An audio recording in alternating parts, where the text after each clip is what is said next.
If you go back a few years ago, Detroit Lions in Chicago, Calvin Johnson jumps up, makes one of the best catches, one of the greatest catches I've seen, comes down and places the ball on the ground. Hey, the catch is made, body's in bounds, makes the catch and does not control the ball in his hand. From that moment, sports, NFL had changed. Because for them to call that an incomplete pass, listen, I've argued with it for the duration of trying to understand the same thing. A quarterback or somebody that's trying to go in the end zone and get the ball over the line, and they say as soon as the ball breaks the plane, it's a touchdown. But if the ball is not in their hands as they're breaking the plane and they get over and the ball fumbles, it's still a touchdown. So I'm telling you, these rules, there are so many rules to a game that's really very simple. This is how simple the game is, Stephen A. Catch the ball, possess the ball, control the ball, and then it's the first down. It's that simple. It's that simple. But it isn't that simple because the NFL is saying it's not that simple. Was that a catch to you yesterday? Was that a catch to you yesterday, Ray Lewis? The only reason it wasn't a catch because he didn't control it on this all the way down. If he rolls and that ball rolls on top of him, Stephen A., that's a catch. That's a catch all day long. And that's what I'm trying to tell you. There are so many rules in this game that is a very simple game. I told you, my argument is, you're right, it's not very simple. Why? My argument is this. If you want to make this game and keep this game pure to where integrity drives this game, leave all of these man-made lawyer rules out of the game. You got to leave them out. It's too many rules, man. Yeah, Ray. But Ray, hold on. The reason why I can't flow with you with that, my man, is because you've got former players and coaches in the league office also assisting in making these rules. Who else is going to do it? The former players are guys who used to play. Now their job is totally different. Their job ain't to go out. I tell you this much.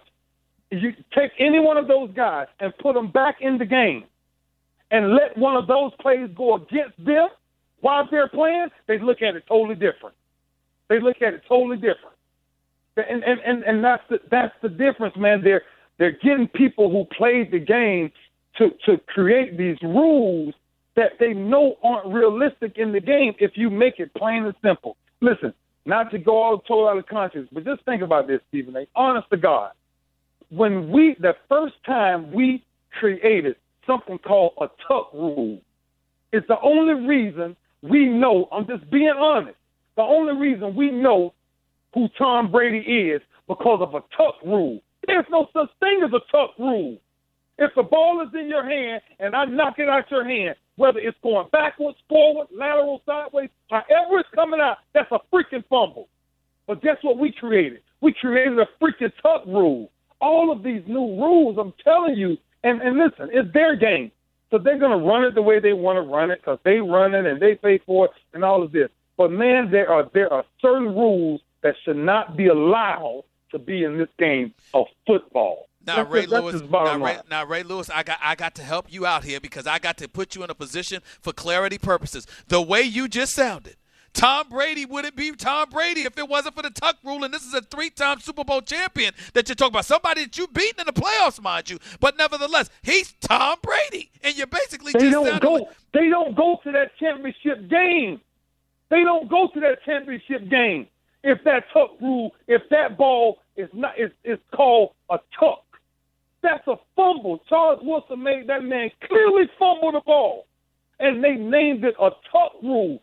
Something that we've never heard in today's game. So now you got to ask yourself, when did the legacy really start? See, man, look, I'm a football historian. I love moments. So a lot of people watch just the TV from the game and say, oh, that's wrong. Go back to the moments of when things started. That's what I'm telling you. We're creating. When I came in this league, there was no such thing as a defenseless player. There was no such thing, see? There's no such thing if I'm a linebacker and I'm sitting there and somebody's going to catch the ball that I have to sit there and say, okay, let him catch it and make a football move before I hit him. Are you freaking serious? Hey, I'm just saying, listen. I only speak about this because I did this. See, it's one thing when you hear people talk, I did this, see?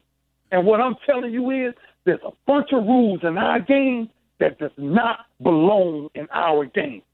If I'm the commissioner, I leave the game alone. I tell people, don't bring me no rules that does not make sense in my game. And a defensive receiver, that don't make sense in my game. It's simple. If you catch the ball, control the ball, come down with the ball in your possession, and that's a catch.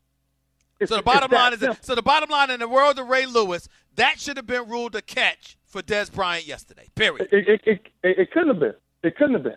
Not with the rules they got, man. Not with the rules they got. But you're saying the rule shouldn't even be there because it's a stupid rule. That's what you're saying.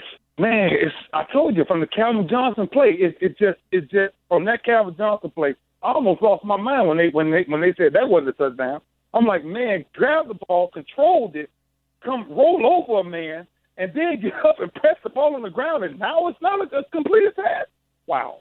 Here we go.